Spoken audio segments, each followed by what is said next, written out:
Episode 27-ish? Ish. 27. 27. 27. We're just going to call it 27. We don't know. Kickback. You already know what it is. If you don't know what it is, I'm your host / moderator. I go by the name of Steezus. To my right, with the highlighter yellow Beast Rhymes and Life tee. You actually, this is probably the most color I think I've ever seen you wear in our entire friendship. Like, I'm here tonight. Of life. My man's wanted to make sure he was seen live and direct. Boy came to party. Came to party. We got Dan. Party. We got Dano. Far left, as per usual. Actually, not even as per usual. He came extra fly and flashy tonight. He didn't want to be one up by Dano. Came rocking, was that leopard print? Like, leopard fur. Is it fur? It's fur. God damn. Yeah, it's real. I mean, it's not real. I didn't kill a cheetah. Okay, so it's faux fur. I know you didn't kill him, but. And he wouldn't change, by the way. I came like this. He wouldn't change. Oh, well, that's to be expected. When you that fly, you gotta have like a wardrobe on Deckington, you know? Like, that's just, it is what it is. This is how we do, guys. That's how we do it. Make some noise for John Colombo, please. Hey-o! I gotta make my own noise. There we go. We got him on deck. You already know. You know what it is. When he's paying attention, producer Jack is always on point. And our guest for this evening, and I can say this with full confidence, is quite illustrious. And the reason I can say that is because he has been on one of the most illustrious talk shows in late night.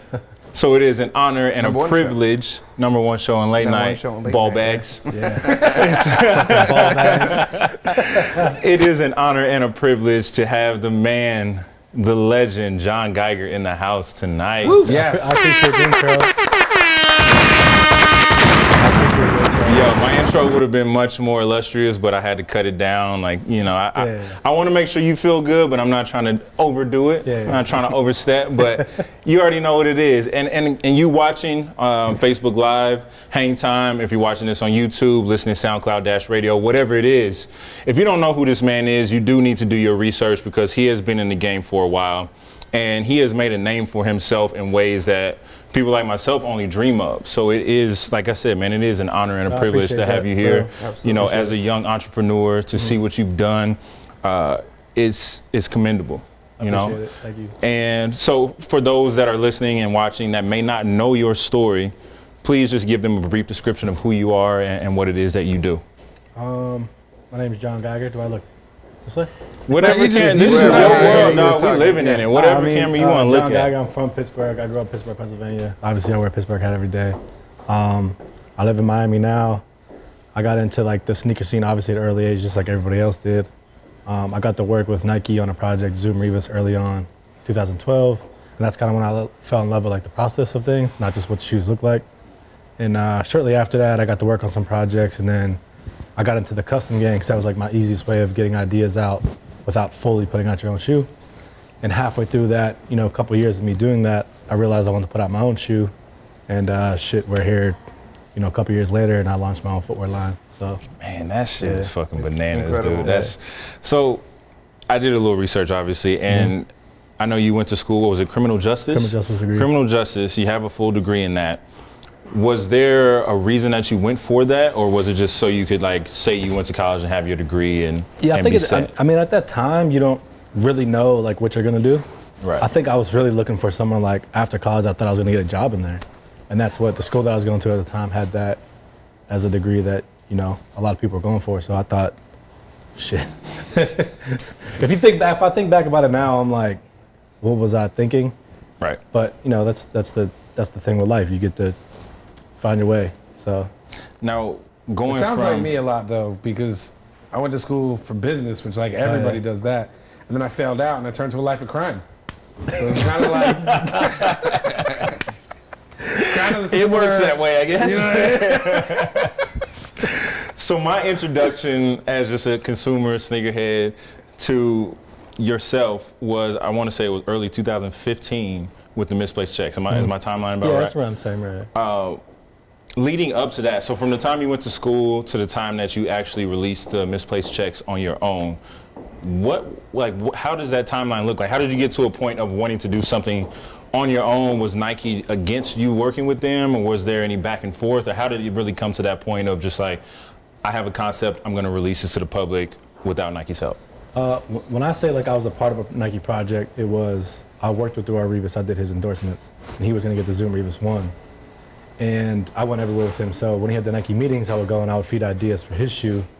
And it was just ideas I had that I went over with him, and then I would give these ideas. And I tell people all the time, my dealing with that shoe was like, say you were in a studio with like Beyonce, and you were like, yo, you should do this, you should do that. You get credits for it. So I got credits for the shoe. I got royalty checks for it. So after that, they had scrapped the Zoom Rivas 2, and Nike would invite me out for other things like meetings and stuff like that they had going on, and I would give my input, and then I would just always like feed ideas to certain people at Nike. Okay. If you know how Nike works, obviously there's so many levels. So I could have been telling somebody something that could have never made it to the person they're supposed to make it to, but I would feed them ideas, and then I'm one of them people where I'm at now that I'm gonna knock on the door once or twice. The third time I knock, and I'm gonna find my way through that. I'm gonna break that shit down, climb under it, jump over it somehow. So I was like, fuck, I'm gonna do it myself. Fuck yeah. Life of crime. Yeah. I think that's just the hustler's mentality, Yeah, man. yeah, Like yeah, you only yeah. get so many times where you're like, okay, I'm polite about this. Now I got to find a way to do it on my own, and it's no half-stepping with that shit. Going from Misplaced Checks, you know, the high version that you did, which kind of like I think cemented your name in the culture as we call it now. Yeah, for sure. Did that really like open any doors for you after that, or was it still kind of like fighting that uphill battle? After that, I've met with just about every company, Under Armour, Adidas, even Nike again. I'm a big like creative control person.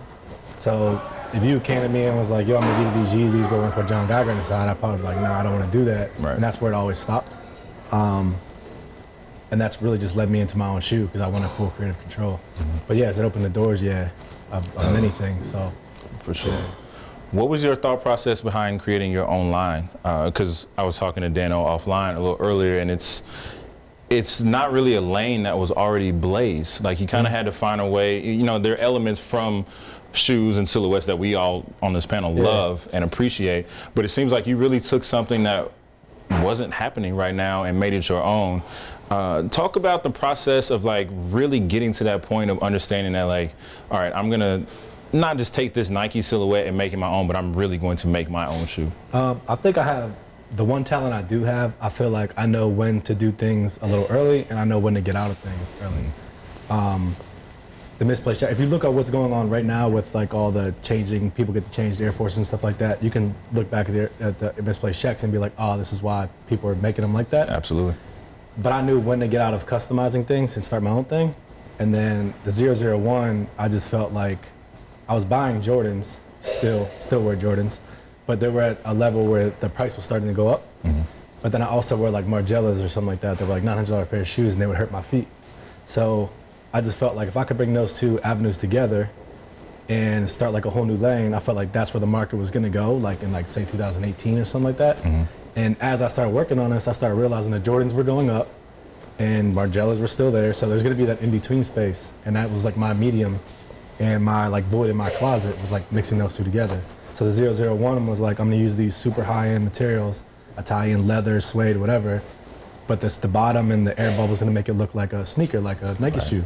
So I was like, if I could mix these two together, and that's basically was my whole thing. Well, was there a warm welcoming like in the response when you first did it? Were people kind of like standoffish a little bit? Because, you know, like I said, to the culture and to us as people that consume this stuff and really live this, we respected it and we understood where it was coming from. But was there sort of like a pushback? Like, who is this dude thinking he can, like, take LeVar Ball, I know this is a completely different extreme, but like what Big Baller Brand is doing now is where they're taking this in-house and doing it on their own. I feel like you almost did the exact same thing. Was it kind of like, were people pumping the brakes a little bit on that at first? Sometimes it's really cool to be first doing things, but then it also comes with like the backlash. Like the Misplaced Checks when they first came out, everybody was like, what the hell is this? And I got that same response. Same thing came with this and was just like, who does this person think he is? Putting his phone footler line, and now you're looking 9 months later and I'm on my 13th release for the year, and it's not like they're selling out, so it's not like it's they're somewhere in the world. Yeah. What does it feel like as, humble beginnings, coming from Pittsburgh, going to school, doing your business thing to where you are now? And, I touched on this earlier, being asked to be on a show like Jesus and Miro and getting recognized on a level that's kind of surpasses, I can only imagine, your wildest dreams. And you're still very humble and still very down to earth, and you're just a human being like all of us.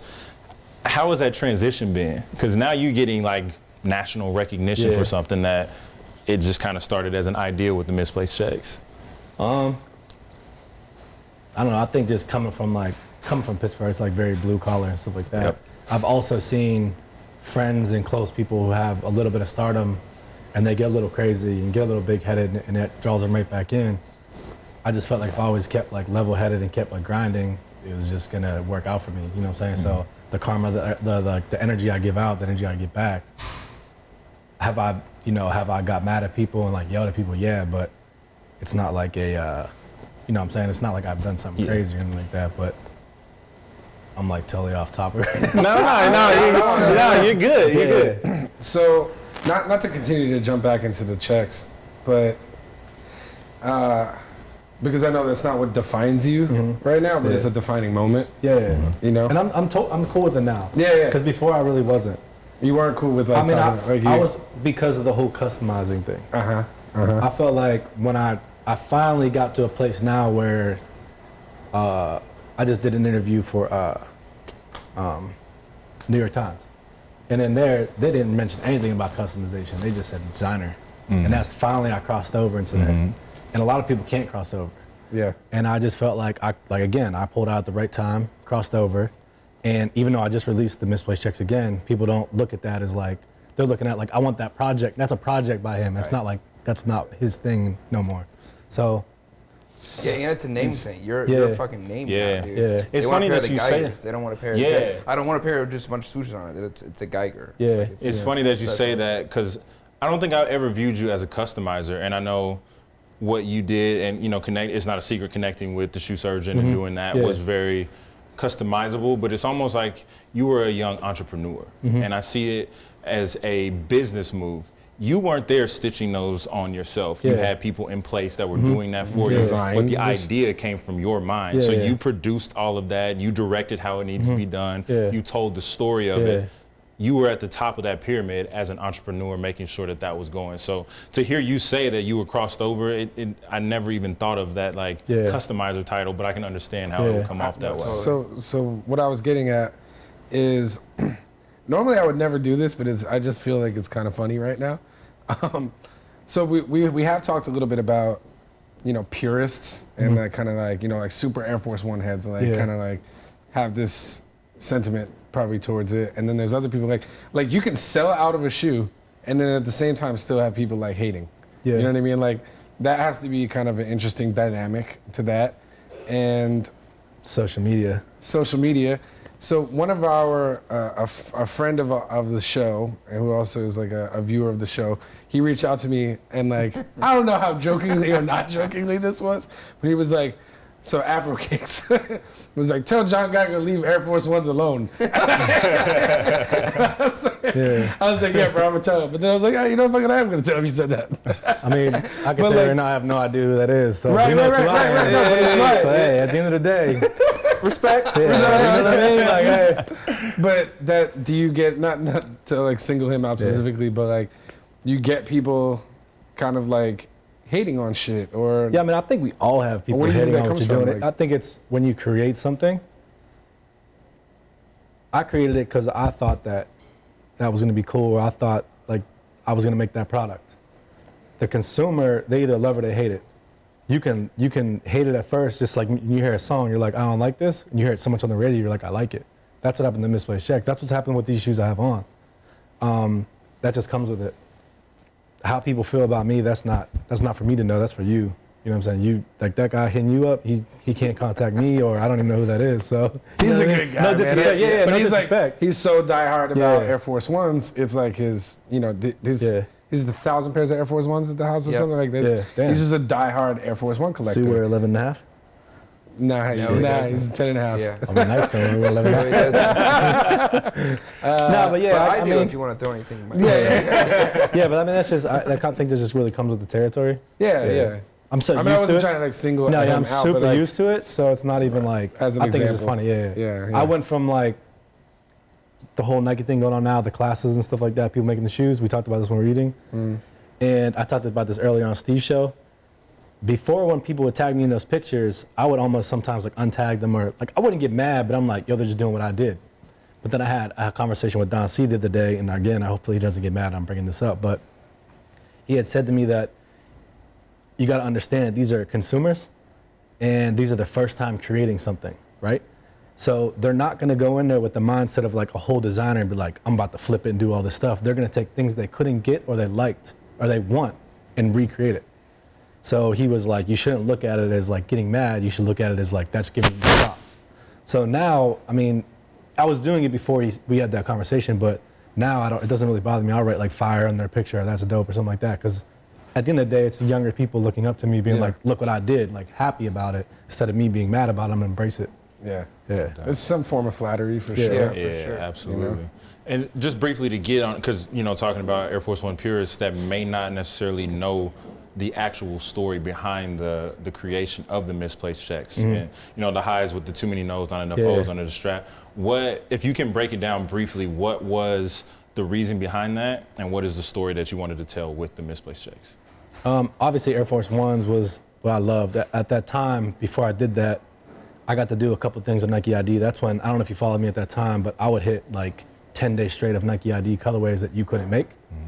And that was like my way of working with them, of putting out colors, like all teal pair or something like that, where they would see the response and then put the color on there.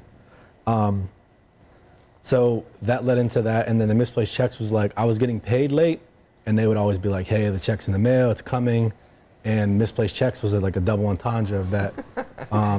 From Pittsburgh, we call them checks. They weren't swooshes. So right. I remember even sending like this little sketch. It's funny because the shoe surgeon still has the sketch. And I was like, I want to put these swooshes on the side. And he was just like what? And I was like, this is what I want to do. And I was like, I'm gonna call them misplaced checks. And then I thought I was gonna eventually get sued because when I first posted the picture, it went viral. And when I was gonna release it, it's funny that you had Matt from Nice Kicks, because Matt was the one who called me, and I just made a custom pair of shoes. He called me and was like, you should do a release. He was the first one to push me to do it. And he was like, you should release this. So, you know, we went, go ahead. I thought I was gonna get sued. So instead of having like 3 or whatever, you had to change it almost like 40%. So I put 4 swooshes on there, on each side. And that's really the, yeah, that's really the. That's good shit. And at the time, you know, the hang tag, it's funny because no one knows what the hang tag is. There was a period of time where like, if a group of people, like if I fucked with you or whatever, I would put that emoji on your picture. And if you had Air Force Ones and it was like fire or something like that, I would put that emoji. So that's why we did the hang tag. This is good shit. People want to know this stuff. Yeah. Right, yeah, for the, like I said, Afro Kicks, if you listening, like, here it is, man. Come on, man. This is how it went down. They were late with the money. You can't knock the hustle, man. And it's funny because I always call the Nike swoosh a check as well. I think that's just, I'm from the Midwest. I think that's just something that we did or whatever. But it's dope to hear that because, you know, like I said, you started something that went beyond just like changing a colorway. Mm-hmm. You really put craftsmanship into it. You put individual materials on each check and like really did something. And with the double entendre, like, all right, my check has been misplaced, like whatever. Yep. I really fuck with Nike, like let me do something on my own. Like that's really dope, man. I love that. To all of the viewers right now on Facebook Live or on Hang Time, if you have any questions for John Geiger, please do not be afraid to chime in, let us know. We want to answer all of your questions here live. So whenever you have something that comes through, our producer Jack will put that up and we'll do our best to make sure that we get to your questions or your comments or whatever it is. We're gonna get into our topics for this week though, just to kind of keep this moving. Also, if you're not watching this live and you're catching it afterwards, feel free to drop something in the comments section and I'll reach out to one of John's assistants and try and get an answer out of him, and then we'll get right back to you. One of my assistants. You a fool, man. I mean, he is big time, you know what I'm saying? Like, I respect his assistants got assistants, and, you know, it's just, it's like that now. So. Wait, before we actually get into the topics, I just want to take a second to say that I think that you achieved what you were going for, like, so fucking well. Like these? Yeah, where you're saying how you're trying to blend those two worlds together. He's been riding for your shit since the first when I drop. first saw that, the it's crazy that you have one of the first ones. Yeah. Because, and this is not from that first production, but as a creative and as a designer, it's like almost shit's never enough. and you see the back's different. I told you about that. Product development is like, if I wear these and like, I don't even, a stitch comes out. I'm like, why did this stitch come out? I'll go to the warehouse and be like, why did this happen? And they'll be like, you know, because of this back here, but you could do this. It takes away from the original design, but I'm like, I want these to last a long time. So you go make that change. I don't know if you noticed, but like they don't even have the loop right here to put for the lacing. Okay. For the new production that's coming up is gonna have those. A couple other things, just I different. rarely put them through there, so that's not. Yeah, they're not on the ones you have. They're not on. They're not even on these ones. But those are just small changes that I wanted to make. Yeah. Because I would hate when this is funny. If I wear these right now and I sweat in them all day, whatever, you know, they break in. So when they break in, they're money.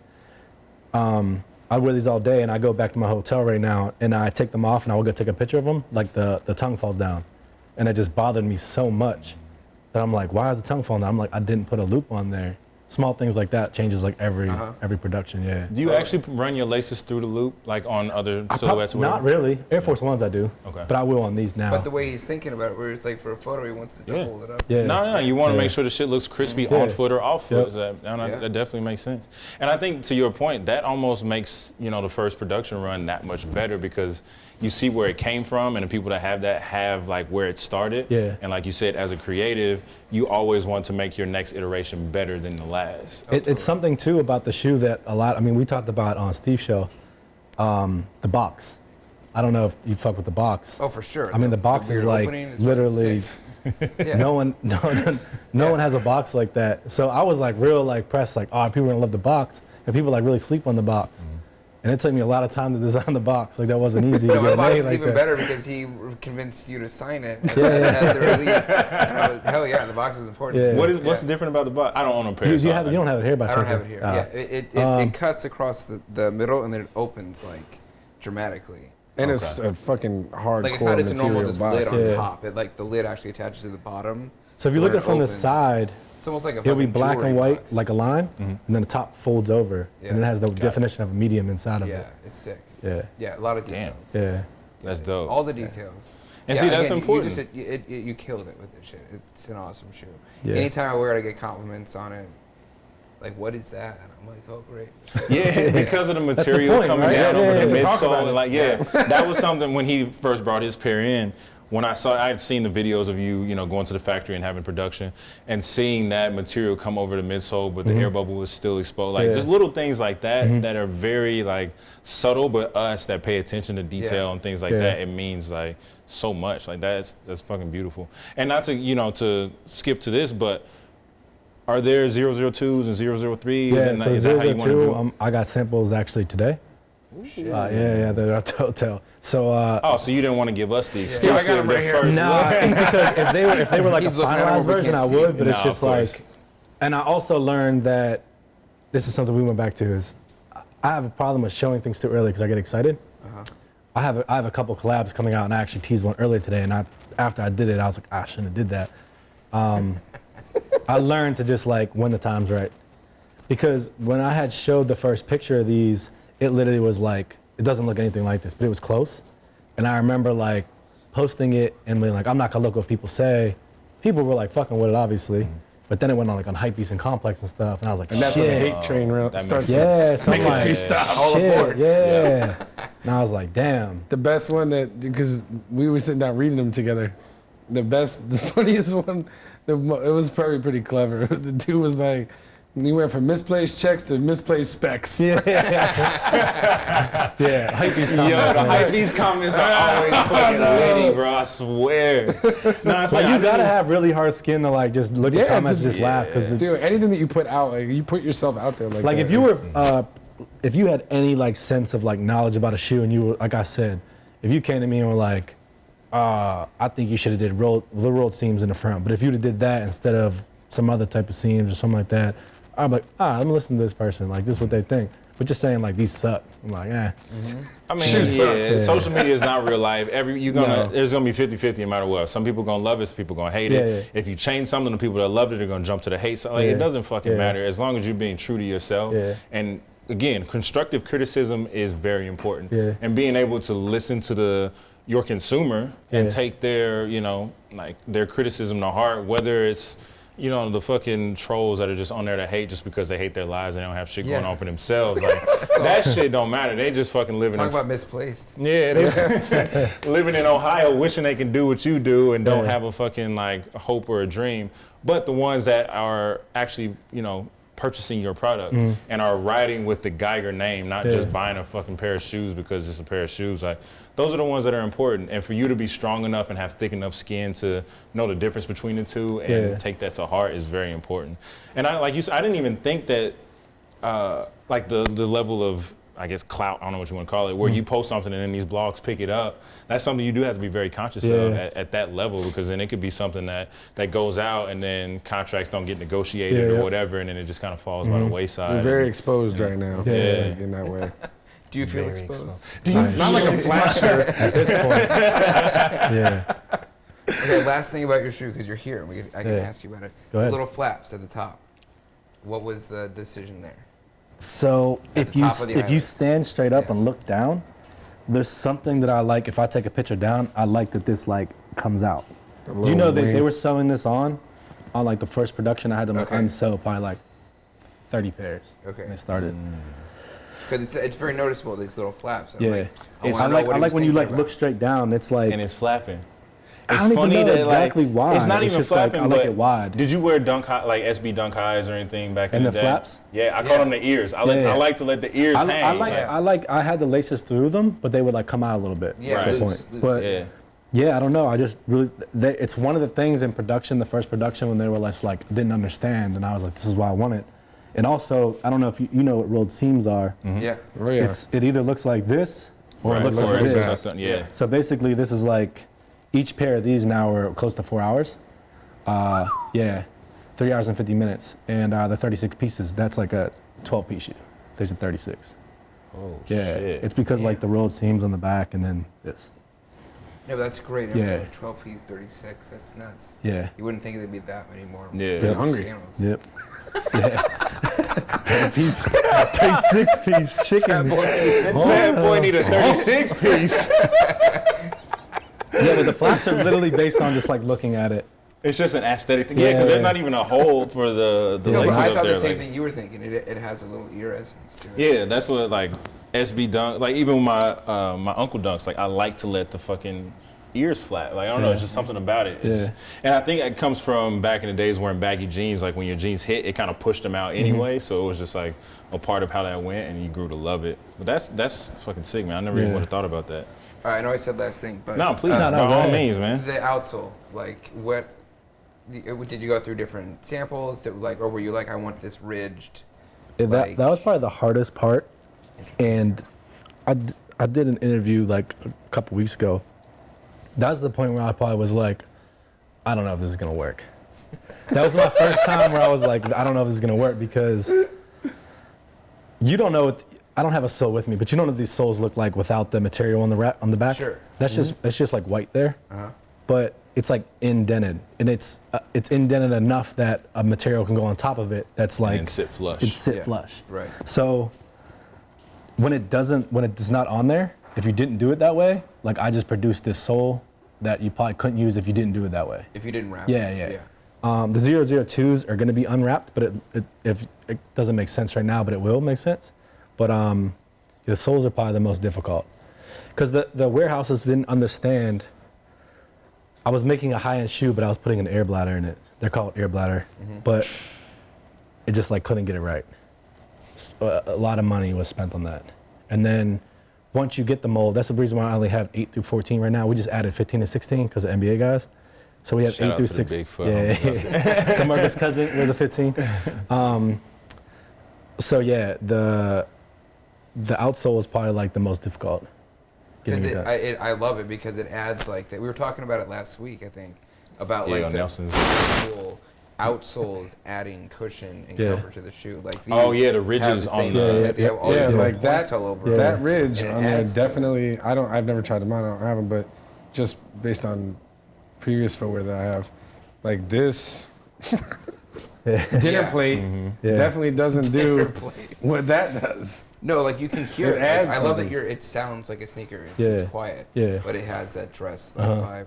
All right, I'm done. That's all good. Nah, don't be done. Keep it going. You're the only one that owns a pair, so you actually they're like. So dope, dude. Yeah, you actually know what it like. What it's like to put your feet in. You feel good wearing them. That's a huge thing. Like you put them on, you're like, oh, like just by yourself, you're just like, these are fucking sick. I mean, I was saying earlier that they're priced actually lower than they're supposed to be, especially the leather and the suede one. And especially knowing how much time goes into each individual pair now. I mean, that was my whole thing of showing the process, because I wanted the consumer to, especially if you're about to buy something new that's not in retail, this means you can't go see it before you buy it. Right. So it's really, which I always say my biggest marketing is word of mouth. So the people, the new customers that I get are basically word of mouth, or they see pictures of someone wearing it, blah, blah, blah. So I just felt like if I didn't tell that story, or you get to see it, then it really wouldn't make sense for you to spend $600 on a shoe that you've never seen yet.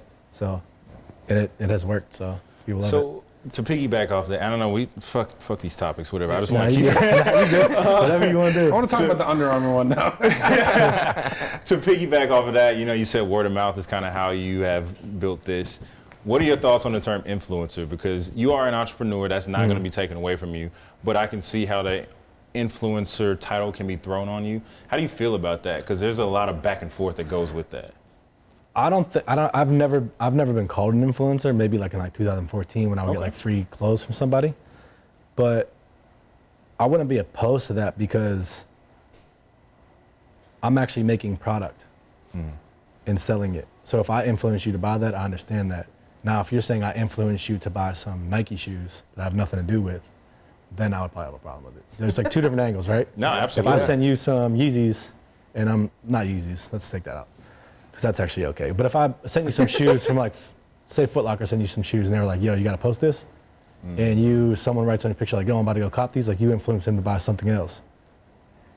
You know what I'm saying? Like if I influence you to buy a product that I'm making, then I'm okay with that. Because I want you to understand. To take in. And what that's it a is true that influence, creating. is making you, as a customer, feel like my product is right for you. I'll tell you the story, and if you really fuck with me, that's why you're buying it. You know what I'm saying? That's even more, because it's not just a cosign. Yeah. It's like, no, I am the sign. Yeah. Like, this is it. Yeah, that's a good way. That's an excellent way of putting it. Because most of these quote unquote influencers are promoting a product that they have nothing to do with. Exactly. Or they're doing something that's like driving masses to this bigger company or bigger brands. But you're actually like creating the shit that you want people to fuck with. Yeah. And that is so much more important. And that's why the bigger brands got to start doing better at that, because it's really just bullshit now. So you can actually tell, right? Hashtag ad. Yeah. I mean, well, the FCC makes them fucking do all the shout out to fucking them taking away our net neutrality today. By the way, it's crazy. But now they have the thing at the Instagram at the top where you put it in partnership. Oh, right, paid partnership with so and so. Yeah. So it doesn't look as corny. So is that something that you think you might do with your own brand? And I know as an entrepreneur and as a businessman, you have to think about these levels of different ways of promoting your stuff. I know you say you got NBA players that want to ride it now.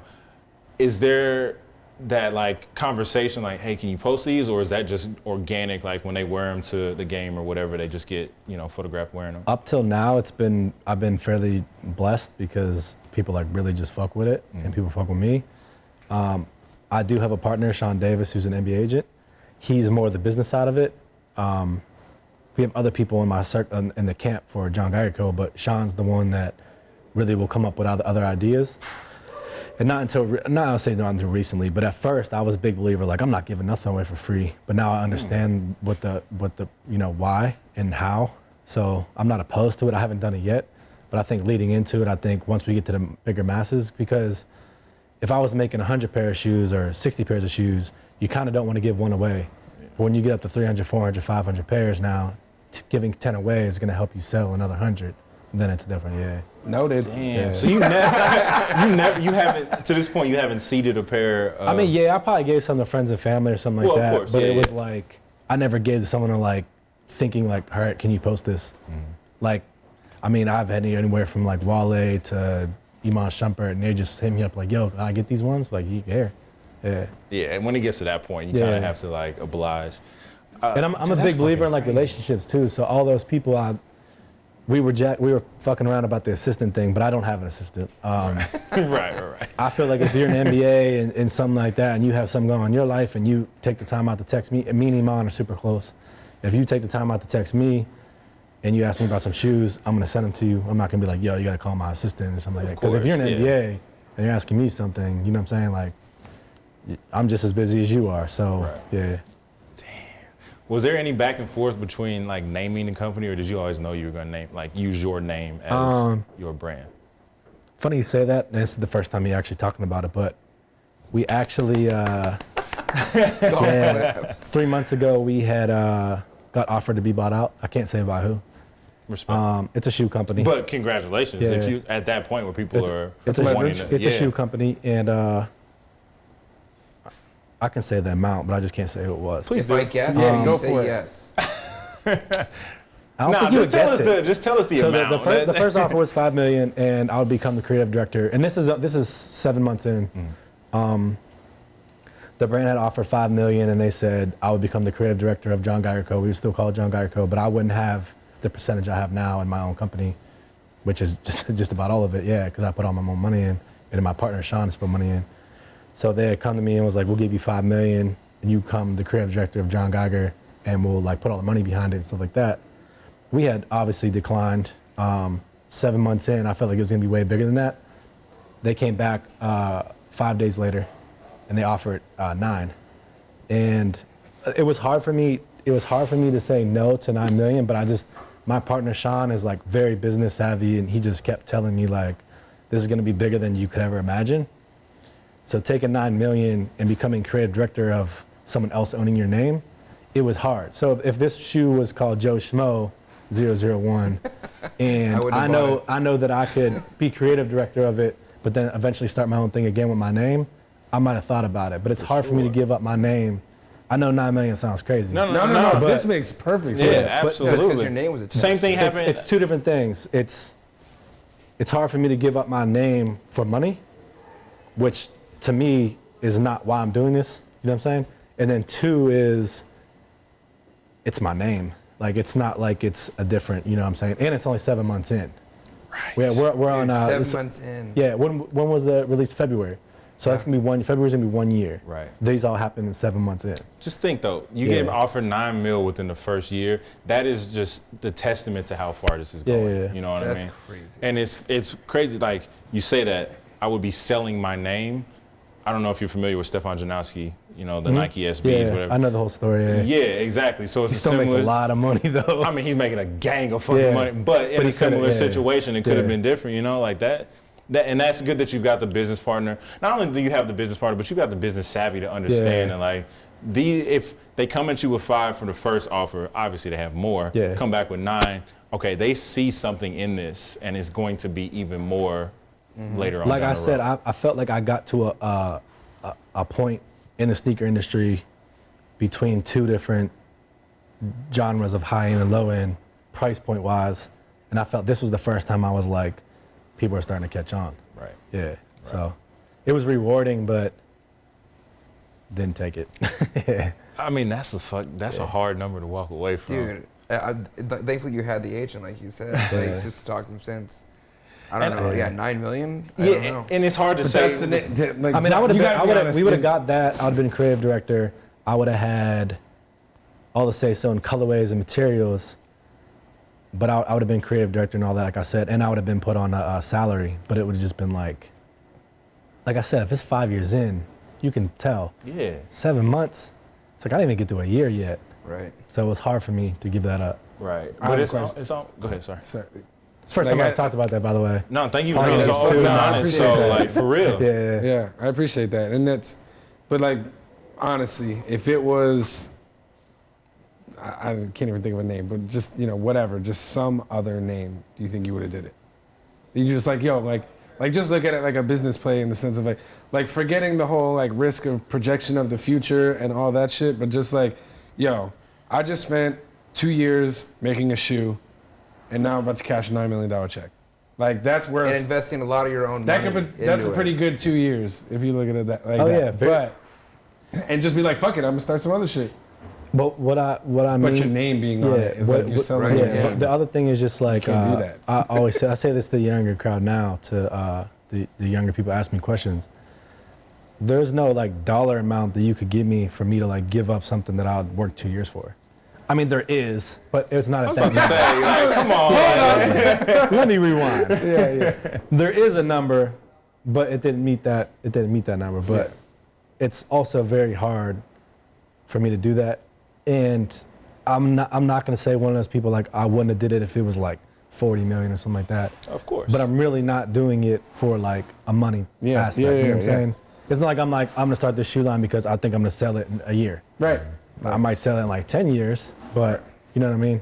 And that's true. Like, you're not a serial entrepreneur in that way, where you hear a lot of people talk like Gary Vee and these people that are serial entrepreneurs. They create companies to sell them. You know, Casey Neistat, all these people that are in that lane.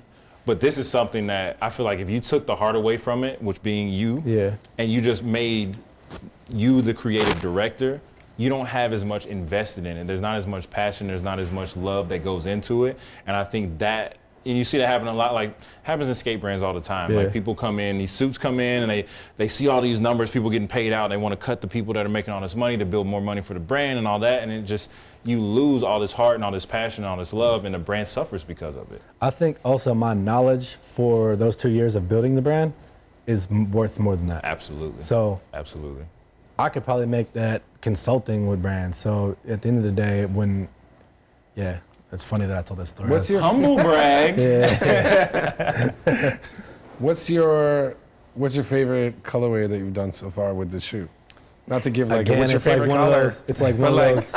It's like one of those creative things where it's like, we make yellow python. I'm like, yo, this is the best one. I was about to say, you gotta say yellow because Pittsburgh. I mean, the yellow one's a python. I actually, again, probably no one knows this, but I have a Sprint collab. Did you say, excuse me, Sprint? Yeah, I have a Sprint collab. The cell phones? Yep. Shout out to the CEO of Sprint. Shout out to the CEO. I used to work for Sprint. He's got an attachment. That's bananas. Yeah, he had contacted me and black and yellow. Like I said, it is one of those things where I released the Python, but they loved the Python so much, so they were like, let's do another release. And these ones are going to be Sprint now. What the actual fuck? Yeah, so I was just in the warehouse today, and we got like the Sprint, all the stamps and everything ready to go. So I'll be putting a video up pretty soon about that. Wait, so what Sprint is? There's going to be something Sprint on it? Yeah, it's a Sprint on the 001. tongue? Yeah. My man is on his Jay-Z shit. He's like, you know what? I'm just going to slide you all these. They pay me up front. I mean, we going to put all this out I have some other cool things going on that like really. Apparently, this is the episode where we just get it off. I mean, whatever you can speak on, please do. Everything you're hearing tonight, we ain't talking about shit going on on the internet. Growing up, when you had a car and you wanted rims and stuff, you wanted Forgiatos, right? I mean, I wasn't on that level, but yes. Yeah, I mean, neither was I. I never had them. Right. I'm about to have them now. But I just wanted, neons to cruise on fucking Nolan Road on Friday nights. Those are good friends of mine too. He actually knows the people I met with. But one of those things where I looked at this collab was like, Forgiato wants to collab with me. I'm like, hell yeah. And then you think about it, wheels, shoes. Oh yeah. It's like two different worlds, but it comes together. Yeah. And we have a collab coming. Yeah. Well, people call it the fucking rims on their cars, they shoes. Yeah. You know, like that's just. So we have finalized everything today, so that's coming. That's another first that we just got. You got a 4G collab. I teased that today on my story though, but Nah, fuck that story. We got the story live and direct right here. They brought me through the warehouse today, and the process of making the wheels is very similar to the shoes. Yeah, I was gonna say it's an intricate process. Yeah, it's a very long, and I was like blown away, and I get offered a ton of times from companies to do collab, and Forgiato and Sprint, those are the ones I'd want to be paired with, not, just Joe Schmo stuff. But are you a Sprint customer? No, I will be now. I was about to say, you probably about to get the fucking, like, come on, dog. Damn. Yeah, but I mean, even that, it's a small run. Yeah. It's a small run. Most smaller, no, don't downplay it. Smaller, not. Like, this is a monumental fucking, for you, John Geiger, as the brand, the person, like for them to come to you direct and want to work with you, and then 4G, like that is no small feat, man. So like I respect your humble and your wanting to remain like kind of downplaying it, but that's a fucking huge feat, man. Like congratulations, seriously, like that shit. That's not nothing to be played with, because these big brands, like they can collaborate and they can work together, but it's very few and far between for someone like yourself, literally on the ground level. You're still touching hands with the people to be able to do those types of things. Like that's fucking incredible. Those are like for you being an independent dude like that, to get that type of play is really crazy. For them to see, like, they reach out to you. Yeah, That's cool. The CEO of Sprint, he ran a marathon. I have another brand that starts Monday that's clothing. He ran a marathon with the shorts on. It's about a month ago. No shit. And his son, Nico, had sent me a message and was like, yo, it's my dad running the marathon. He was wearing the shorts, and then led into him being like, he wanted the yellow shoes, the Python, and they just had sold out that day. And he was like, you want to do another one and let's do like a sprint, John Geiger. God damn. I was like, cool, we run him back. Run it back. I don't know how. Run it back. I don't know how many will make it to the market, but you know. but I mean, it's still crazy. though. Like, Yeah, today I was in the warehouse and I was waiting for them to stamp the sprint on there, and they're like, we're gonna do it in the next couple of days. I was like, cool, I need that video. And that's when I was gonna show it. Beautiful, man. And it's really dope to hear that the CEOs at these big companies are getting younger and have their finger on the pulse enough to be, or to at least have kids that are in the know and know what, like, you know, Diet Stars Monday is. Like, oh, this dude's doing these shoes or whatever, and it kind of trickles down. Like, that's fucking, dude, that shit is so dope, man. Yeah, I appreciate it. You don't really hear shit like that. You want these type of things to happen for people like yourself because it's been such a story. Like I said, early 2015 to see like where it's come now with you doing your own shit. Like, these are the success stories that we want to hear that don't often get told. Yeah. You know? I appreciate it. Like, that's fucking. Or they get told for the first time right here on the Kickback. Yeah, you got a lot of new stuff today. Yeah. I mean, your favorite sneakerhead's favorite sneaker show. What more could you expect? Yeah. You know? That's Jesus awesome, and Miro, man. y'all didn't get that. Yeah. It was actually after that. Most illustrious, ball bags. No, I'm just kidding. I was just at Basel, and I went to the Viceland bus and stuff when I had talked to Jesus, and I had said thanks because he kept asking, like, every time I see you, say thanks. I'm not saying these things have come after that because of that, but that probably opened the eyes of a lot of people before that. I mean, the Sprint thing was working on before that, but I have got, again, I turned down a lot of things that I don't feel is right, but after that show, I've got a good amount of like offers and stuff. Yeah. No, there's no downplaying what that it put you on a pedestal that opened more doors and got more eyeballs on what you have going and who you are. Yeah. So it's beautiful to see. Like I said, I mean, these are the stories we want to see told. Like, it's beautiful to see you getting that recognition and being able to stand on that platform and tell your story and be like, this is who I am, this is what I'm doing, this is what I have coming, and this is why I feel like you guys would love that. And to, you know, for you to come here and talk to us and just be open with having a conversation, sitting down with us, literally just kicking back, talking shit, and just spilling all this information, man. Like, that's a true testament to who you are as an individual. Outside of this whole business shit, outside of the sneaker shit, like, that's true to you, man. And we appreciate that shit so much, for real, man. Like, that's Jacket's fire. fucking love. Thanks, bro. Damn. Compliment with a just ruined the compliment. moment. I know, yeah, we had a full moment going on right now. my You had to bad. bring this guy into. He's I already gotta bring it down. It was like, it's getting a little mushy. I appreciate it. Yeah, we I'm appreciate you. not a big one to take like compliments, so that's I probably guess- why. I Oh yeah, I Yeah. can't take a compliment. Yeah, so that's probably why I just switched it up. I don't take them well at all. So no disrespect to the compliment. No, but I get it. I get it. It's all good, man. You got to humble brag from time to time now. I think you've done a lot of that tonight. Yeah, and I fucking hate Verizon right now, so we might need to talk later. Yeah. We need to This do dude's always trying to get plugged I gotta in get on the some plug, shit, bro. You want to blaze through the topics? Oh yeah, we do got some topics. We got about 10 minutes left. Let's blaze them. Let's just see. Ain't nothing really. Speaking of which. Let's, What? okay, this is something I wanted to touch on earlier, and we just got like so far. all right.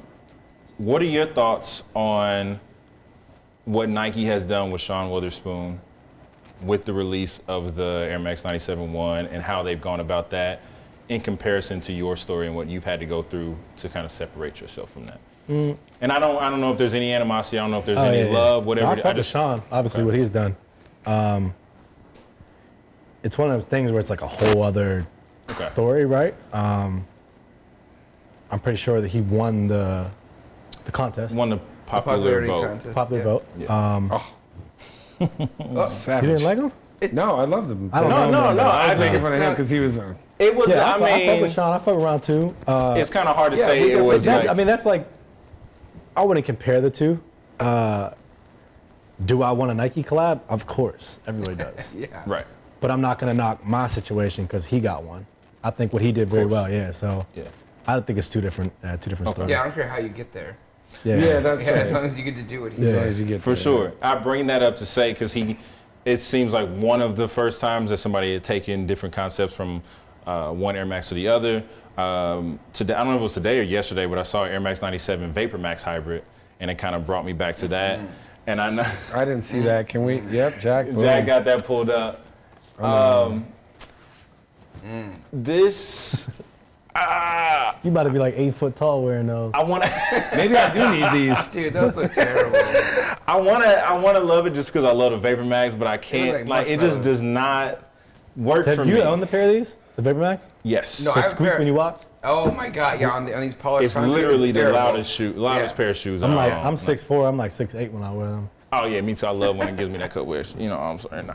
But no, so Nike's continuing to push the limits with Air Max designs, and we get a first look at the hybridized 97 Vapor Max, which molds the two together in a new look and concept that brings strengths from both sneakers. Nike has obviously done this before with different sole units. They did in 2006. We saw the Air Max 360, which placed the Air Max 90 on a new, Air Max unit for the 90, 95, and 97 uppers. No official information has surfaced yet on when these are going to release, but that brought me to the correlation. So let's just do a quick yay or nay. Super You started nay. off. Okay, you started off. Super nay. John. Nay. Mr. Geiger. Yay.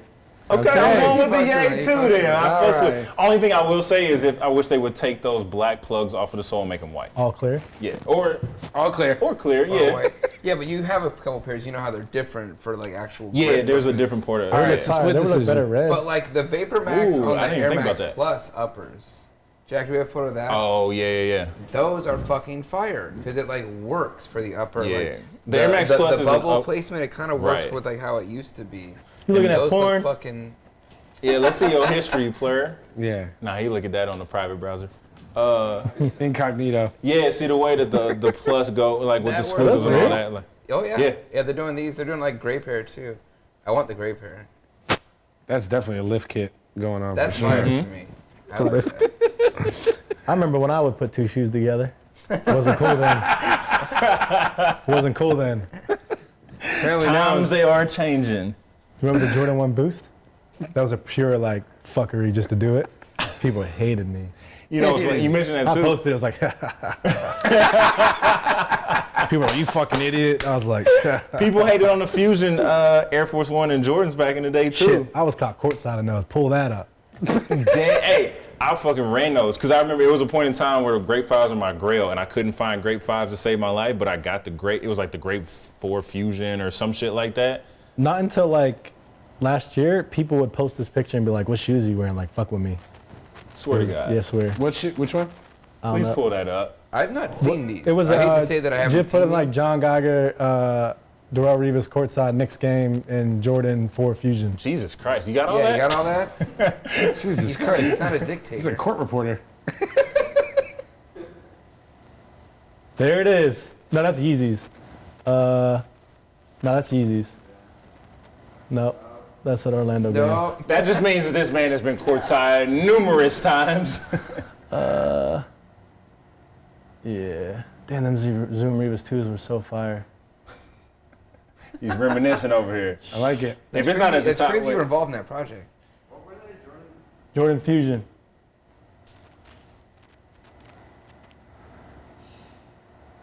Are you sure? We're just taking L's over here, guys, in a search. Bro, how are these dudes with no shirts popping up my name? Yo, I didn't want to say nothing. That might be in his cachet. I don't know what John Yeah. or what Jack be looking Look at at. this. You could just scrap it. It's targeted. Well, yeah. Glad it didn't come up. But yeah. So it's 2 yays, 2 nays on those. Split decision. Moving on. I just want to talk. I want to ask you. 2017, in my opinion, has fucking ruined the Nike Air More Uptempo for me. And I just saw today that they're doing a city pack. Obviously, we saw the Shies, the ATLs, and then today, I don't know if it was today or yesterday, whatever, the NYC pairs dropped. I think these are the most fucking hit. I'm not from New York. Jesus I'm sorry, Christ. New York. Yeah. I know y'all are gonna fucking ride with these with your Christ. fucking Are these Yankee real? fitteds and all that Yeah, shit. they're real. This is 1000% real, and I think this is the most hideous shit I have ever seen in my life. And I hope they put them Air More Uptempo in the vault at the end of They 2017. should put like dead ass on the side of them.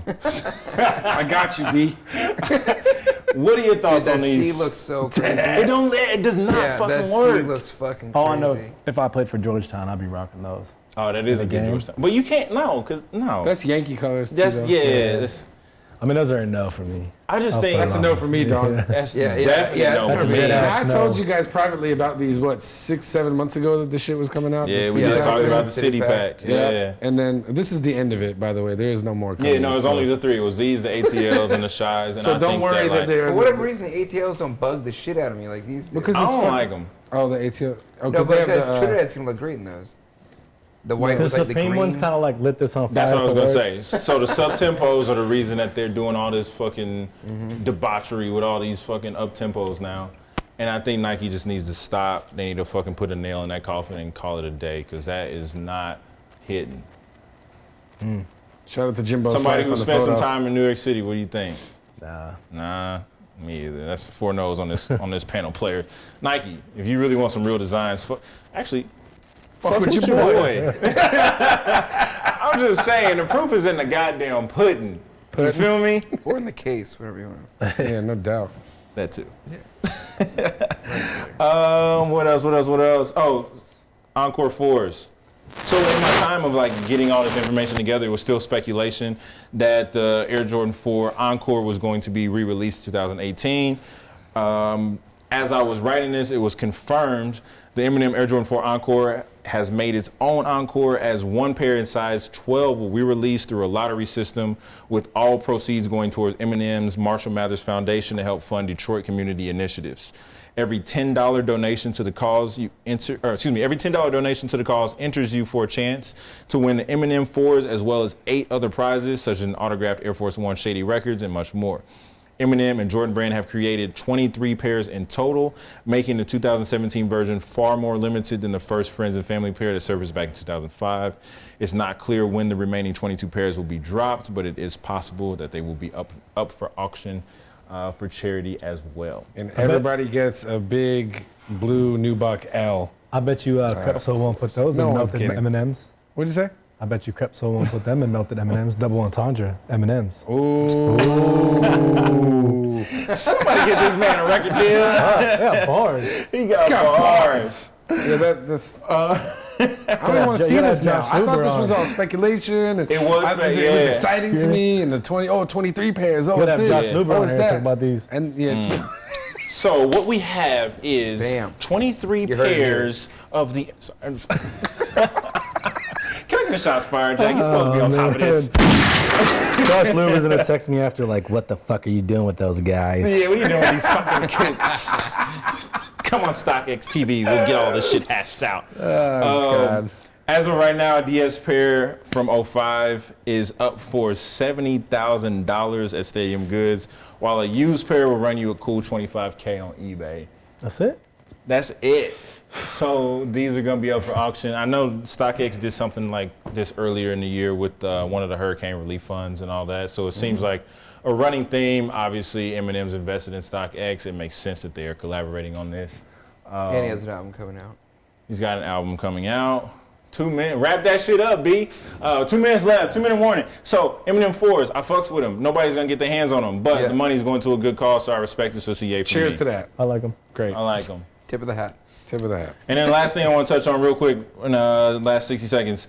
Under Armour is releasing the Curry 4 more dubs with drones.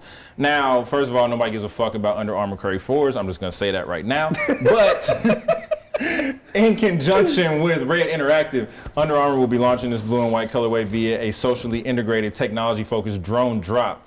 Warrior fans yearning for a pair, which no Warrior fans are yearning for a pair, will have to follow the specific instructions posted on the Under Armour basketball Instagram account to win shoes, as well as other prizes scattered throughout the Bay Area. Fans will have to zoom in and out across a map of the area in order to find the hidden drop sites. And once they find the drop zone, pins will receive. It's kind of crazy. Pins will. Once they find the fucking drop zone pins, they'll receive a special code, yada, yada, yada, whoop-de-woo. After the drop zone is confirmed, autographed pairs of the Curry 4 more dubs will be delivered to the local winner via a drone exactly where they are. Where is this happening? In the Bay. They're going to shoot that down. Oh, my God. No doubt. Yeah, they have those radio, that like shoots radio waves and just knock No, not that. I'm saying like. No, he's talking about like. Well, actually, no, it's Curry 4, so never mind. That's what I'm saying. Nah, but like, if they were just, if it was like Super Flames, Tell me people wouldn't be taking shots at it. I'm not even gonna lie. I was working on a Curry 4 with Under Armour for All-Star and it got scrapped. I'm sorry. I mean, I'm not sorry that it got scrapped. I'm sorry you were working with that. Yeah, I'm sorry. Not gonna be working with it anymore. Secure that bag. Yeah. I think it's I don't fuck with the Curry 4. I don't whatever. But I think this is a cool concept. We talk about this with Nike doing their shit where they have these different zones and all that. I think it's cool that they're taking technology into consideration and they're finding a way to make something different for the drops. We are all from an era where the thrill of the hunt was something that was very important to us, so it's kind of cool to see them doing that. So I respect it was kind of that. the opposite. The hunt, it's hunting you. It is a little scary. It's a little bit of both. It's like Hunger The Games. shoe You got to finds you. find this certain area, and that shit comes to you, and all that. So Hunger Games. Yeah, great. All right. so it's a yay for me. But I wish it was something other than. It's a yay for the drones. It's a yay for the drones. It's a yay for the technology. They gonna find us regardless. It don't matter. They got all our shit. Net neutrality is gone away. Fuck. 2017 was the worst year of our lives. With that being said, Mr. Geiger, let the people know where they can find you on the internet for the last few months that they have it for free. Just at John Geiger _. At John Geiger _. What about your brand? John Geiger Co. You gotta plug the brand, man. You gotta secure the bag. They should pop up when you put John G in. Should pop up there. You're right. And when can we expect to see the John Geiger 002s? I was planning for the 1 year, but it's not going to be at that point, so it'll probably be a little bit after that. Okay. Yeah. Word. Summer 18. Exciting. Summer 2018. Be on the lookout. This has been an incredible episode. I'm so thankful that you were able to come through and just kind of kick back with us. No pun intended. All pun intended. And really just, spew some gems, let it be known. And thank you for being so humble and just open and honest, man. This has been an incredible time. Thank you, guys. So for John Colombo, for Dano, and Mr. Geiger himself, I'm Jesus Christ. We will see you next week. Thank you, Facebook Live, Hang Time, Dash Radio, SoundCloud, iTunes, all the above. You know what it is. We'll see y'all next week for our final wrap-up episode of the year 2017. Peace out. Assistant. Get your assistant's assistant.